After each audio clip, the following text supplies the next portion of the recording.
Well, now, guess what? Good to see you on a good video. And by the way, thank you for your eyeballs and also thank you for taking time to come and watch my videos. And if you're watching me for the first time, my name is Good Joseph. Talk about money and anything related to exactly that. Anyway, what am I going to talk about today on this video? I'm going to talk about 5 things that you're supposed to rent them, not buy them. By the way, if you didn't know, there are some of the things in your life that you're supposed to rent them instead of buying. Why? Because if you buy, before I even tell you, by the way, let me tell you one secret. I usually post a video each and every day, and if you don't want to miss one of my good videos, take your time. It doesn't cost you anything. Just subscribe to my channel and be sure that you hit that like button. As simple as that. Anyway, what am I saying? You see, there are some of the things that you're supposed to rent them instead of buying them, and I'm going to explain why. See, when you rent them, or rather when you buy them, guess what happens? Your purchasing power goes down. And there is something I always talk about on this channel. It's called the purchasing power. The purchasing power, okay? And especially when you're young, especially when you're growing, you really need something called cash flow. You need money, you need cash flow, all right? So the moment you buy this thing, guess what goes down? This purchasing power goes down. And once the purchasing power goes down, therefore you cannot be able to expand yourself and be able to invest in future. For example, I'm going to share with you an example. Let's take an example for a case of an individual A who gets, let's say you've been saving for quite a long time and then you get yourself like 2 million shillings, okay? 2 million shilling, okay? Now, once you get, this is like 20,000 USD, all right? So you get this amount of money and then you'll be like, wow, the community says that you're supposed to buy a piece of land, blah, blah, blah. And then you go buy that specific piece of land. Then after buying that piece of land, guess what happens? You only have these 2 million. Fine, you're gonna get yourself a very nice piece of land somewhere, but you do not have the capacity to value add this piece of land. Guess what happens? You've taken down the purchasing power. But what if you take this money to a bill or bond, or maybe do something in an investment? You can get something. Anyway, that's not the point. The point is, what are these 5 things that I consider, or I suggest that you should rent them instead of buying them? And I know you already know the first one. Yeah, you're correct. That is the first one that I'm going to start with. Now, the very first thing that you're supposed to rent instead of buying, obviously, is your home. Or should I call it your house? However you guys you call it. You see, we build a house and then we bring a home out of it. However you're gonna take it, like that place where you live. Okay, now I'm gonna give my disclaimer at the end of this explanation, but if you ask me, I should say concentrate on what we call renting first before you buy. Why? For example, take a case scenario of that individual who has that 2 million, and again, let's say they have kind of capacity of 5 million somewhere. You have like 5 million somewhere. Okay, now this 5 million, obviously, say you set aside like 2 million. All right, you said this 2 million, you buy a piece of land that's a plot of 50 by 100, all right, and then all of a sudden, then the remaining 3 million, guess what? You channel it towards doing what? Building your home. All right, you're a young person. Let's say maybe you're at your 32, 33, 34, or something around there, or maybe let's say at 25. You never know, some people get lucky when they are young. Now guess what happens? You take all that chunk of money, which is 5 million, and you put it in a what? I know you usually think like your home is an investment. No, it has never been, to never be an investment. That's actually, it's a liability. How is it a liability? It's a place whereby you have to pay your electricity, you have to pay your bills and utilities and everything, maintenance and all those kind of things. Well, you might actually see it from a different angle. You might think like actually it's an investment. Yes and no, but it's more of a liability than it is an investment. It is an investment when you consider the piece of land. The structure does not really add value for your sake, all right? Unless there is a sort of like housing crisis or something of sort, that's the time you realize like, hey, it is actually making sense. But what if you actually take this amount of money and you actually set it aside? For example, and I want you to reason with me in a crazy way. For example, if you like set aside like a million bob, you set aside like a million bob. So from the 5 million that you have, you're remaining with 4 million. Now, the 4 million, you focus on investing this amount of money and you give yourself like a period of 4 years, all right, or 5 years, and you tell me how much it's gonna take. For example, right now we are talking of a treasury bond that was there, which is tax free and is giving you around 18.4%. Allow me to use that example. So if you put your a million bob in this treasury bond, guess what? You're gonna get yourself 184,000 at the end of the year. So you multiply that by 4. You tell me how much that will be. All right, that's quite of a crazy amount of money at the end of the year. Then that figure that you get here, multiply it again by 5, because this is the number of years. That's what you're gonna get. You tell me how much you're gonna be getting at that particular time. Now that passive that you have gotten, that passive income that you have gotten, is now what you channel towards actually doing what?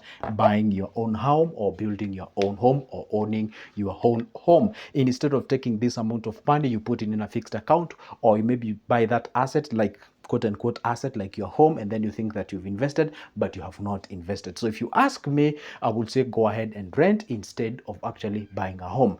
Now, this is the disclaimer. If you have the capacity to build and does not actually constrict your cash flow, go ahead and have that home. There is no problem. I'm talking of an individual who, yeah, you know very well you're not financially okay, but you're borrowing a leaf from people who talk about, hey, you know what, go ahead, buy a home. It is the ultimate goal. If you're a man, you're supposed to blah, blah, blah. See, some of the ideas that used to work in 1960s, 70s, 90s, whatever, it's no longer working today.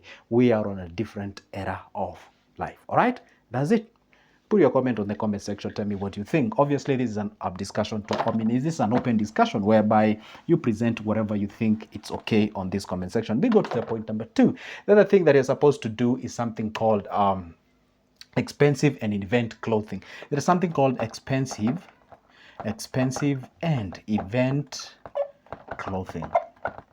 For example, say maybe you've been invited somewhere for a session, maybe let's say for a show, if you are a content creator or something of sort of, maybe you are going for I don't know, a wedding or something, anything that you're going out there to do something about, and you need to sort of look elegant, be on a suit, not like good Joseph the way he is right now. You know, the point is this, like you need quite of an expensive clothing, a presentable clothing, like you can actually fork out close to even 20,000, 40 or 50 or even 100, sometimes quite an expensive amount of money. And then you realize that clothing or that dressing or that attire is not really, you know, it's not that kind of a thing that you can actually put on like each and every day. Guys, let me give you a secret. Do you know these celebrities of yours, the people you follow much, and you say like, hey, wow, they have a very nice clothing. Some of those clothing are not theirs. They are not. They actually go and become a member of a certain brand, and then they rent. They borrow that thing, that clothing from that place. Either two options, either they pay or they go into an agreement of, guess what, you go take this clothing, go wear them, and when in that event or whatever, you just give us a shout out. It's as simple as that. See, by you yourself, you're taking your money and you're trying to, when you see somebody wearing Versace and they're celebrities, now you go there, buy your Versace.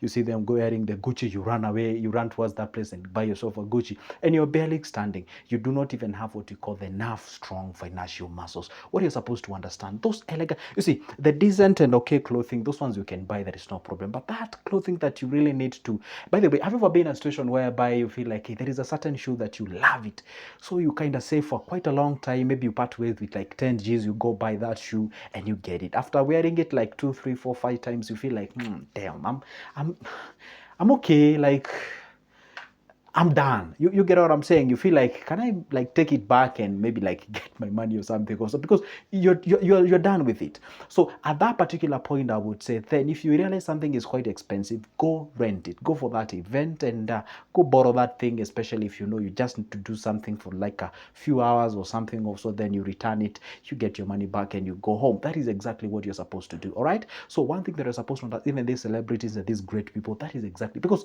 I mean seriously, let's talk on examples of who make content about fashion. Let's say maybe today you start making content about fashion. Like how many clothes will you buy? Because obviously when you're talking about fashion, it means that you really need to have like variety of clothing with you. Like, I mean, does it mean like you have to buy all those clothes by yourself? No, you partner with a brand and then you become a member, and then from there you subscribe to that, and then you can be able to be, you know, renting those clothing there. That sounds like weird in African society, but it's true. It happens, and that's exactly what happens.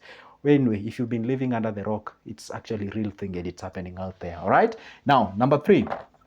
It's your car, that car that you're using. And I know this is a bone of contention. The moment I, talk about these, people are like, yeah, did he just say a car?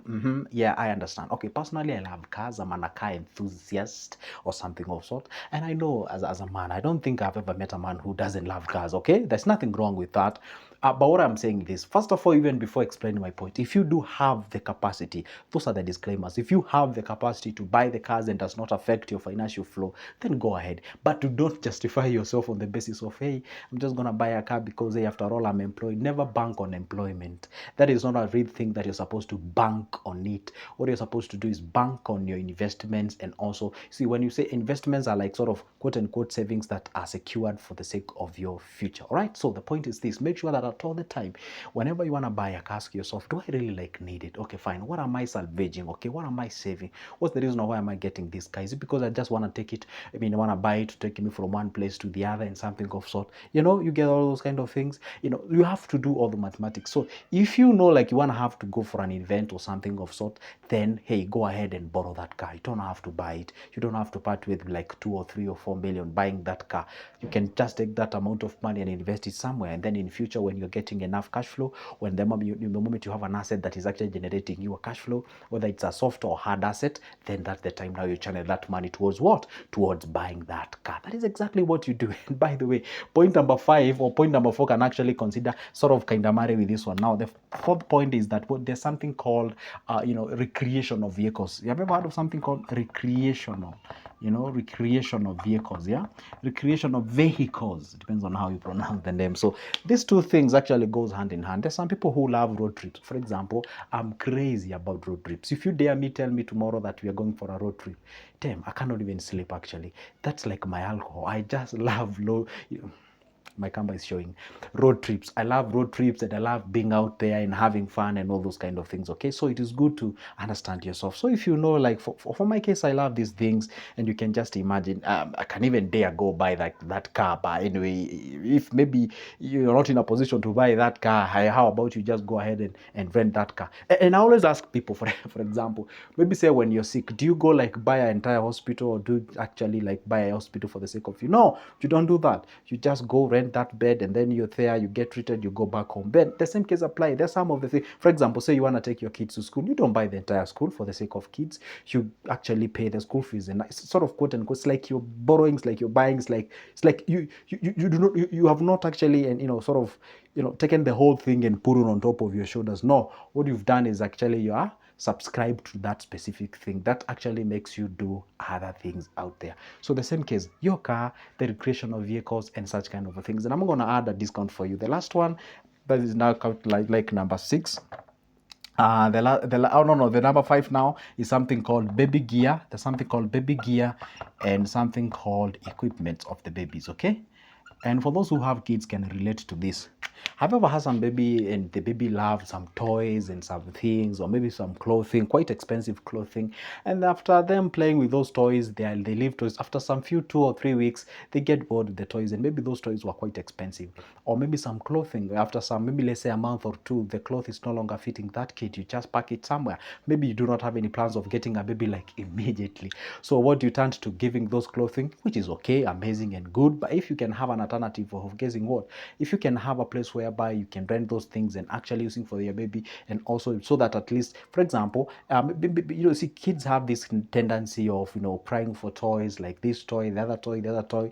The moment you buy that toy, within a day or 2, they are bored with that toys and they think of a different thing. So if you, in place of taking like 2 or 3,000 buying that toy, how about if you rent it? And obviously you have to take care, because if it is broken, obviously that money that you left out there stands to obviously for those kind of things. So I mean, seriously, if you ask me, I would say instead of buying those things that you have to do so like constantly each and every time, go ahead and rent them, so that at least you can be able to salvage the cash, retain the purchasing power, push it towards an investment or purchasing a thing that can actually generate you some in cash. The last one but not the least is about offices. All right, so say you would like to start some services. Maybe you want to do something like services, like financial advisory or something or sort, whatever. So it's not a must that you go buy yourself some furnitures, what. Go and rent those offices, all right? There are some offices that are already in existence. You can go rent them and have them, instead of you going ahead and furnishing that entire office that can cost you quite a lot of money, all right? Especially if you're starting up your gig. Yeah, those are just my 5 things. Obviously, with that, an additional one as a bonus, the 6 things that you're supposed to rent, not buying them. All right, guys, guess what? See you in the next one, and don't forget to make sure that you pick that number of mine if you'd like to get my services pertaining to investment services on finances and what have you. Let's talk about that just for just a cup of cold spice. Don't forget to subscribe, like the video, and see you in the next one.